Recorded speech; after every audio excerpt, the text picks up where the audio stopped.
बोल सांचे दरबार की जय। जय जगत जननी माता जी ट्वाडी सदा ही जय। बोल मेरे दिल वाली सरकार की जय। सिया राम सिया राम सिया राम। तेरे चरणों की जन्नत सरकार आपके चरणों में है। हम गुनाहगारों की आपकी अदालत में सुनी जाती हैं, जहाँ पर गुनाहगार आकर आपकी अदालत में बरी पा जाते हैं।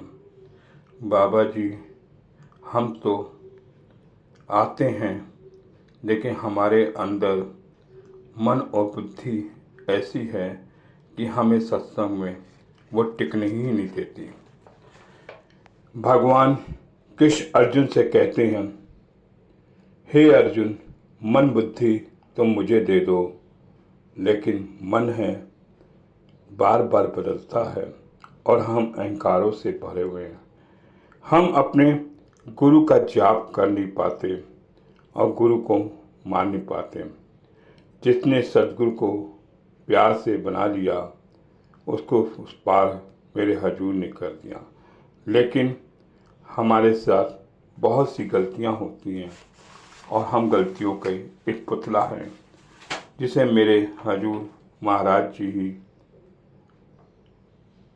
पूरा करते हैं।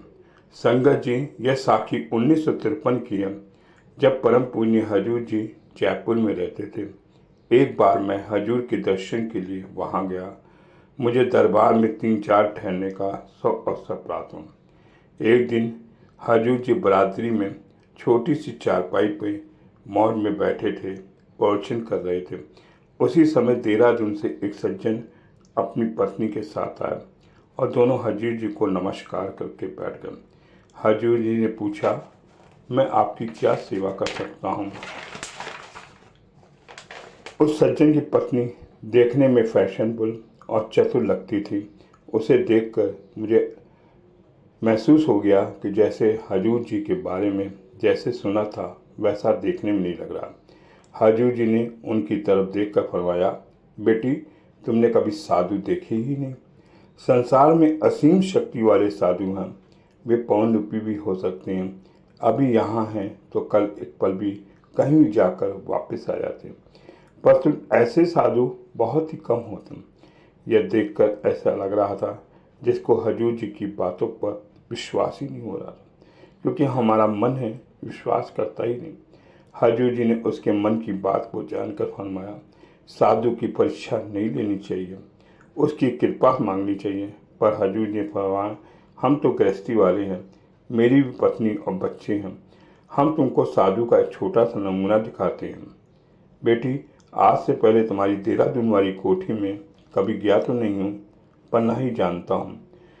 पर कितने कमरे हैं, पर यहाँ बैठे बैठे मैं तुम्हारी कोठी में पहुँच कर देख रहा हूँ कि उसमें बहुत से कमरे हैं। उन कमरों में तुम्हारा एक निजी कमरा है, जिसमें एक तरफ तुम्हारे ट्रंक और सूटकेस रखे हैं। मैं उनमें रखा हुआ सामान देख रहा हूँ। हजूर जी की यह सुनकर औरत शर्म से पानी पानी हो गए, हजूर के चरणों में गिर गई। वह बोली, मुझे माफ़ कर दीजिए, मैं गुनाहगार हूँ। गुनाहगारों की संगत जी अदालत है, जहाँ गुनाहगार मेरे हजूर माफ़ करते हैं, क्योंकि हम तो गुनाहगार हैं। फिर दोनों पति पत्नी रोते रोते विनती की, हमारी शादी को लगभग 10 साल होने वाले, पर हमारी कोई संतान नहीं हुई, आप कृपा कीजिए। हजूर ने यह फरमाया, बस इतनी सी बात है, मैं तुम्हें अभी दवाई देता हूँ। यह कहकर हजूर जी अंदर रसोई से एक चाय की प्याली लगवाई और उस औरत को दवाई के साथ दे दी। चाय पीकर पति पत्नी को हजूर जी को मत्था टेका और चले गए।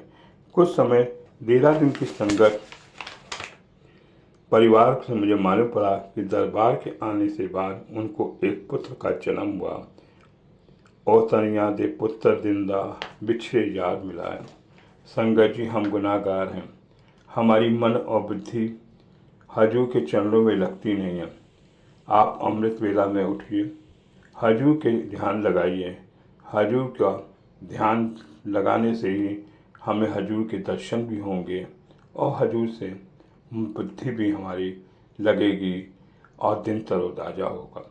बोल सांची दरबार की जय, जय जगत जननी माता जी ਤੁਹਾਡੀ सदा ही जय।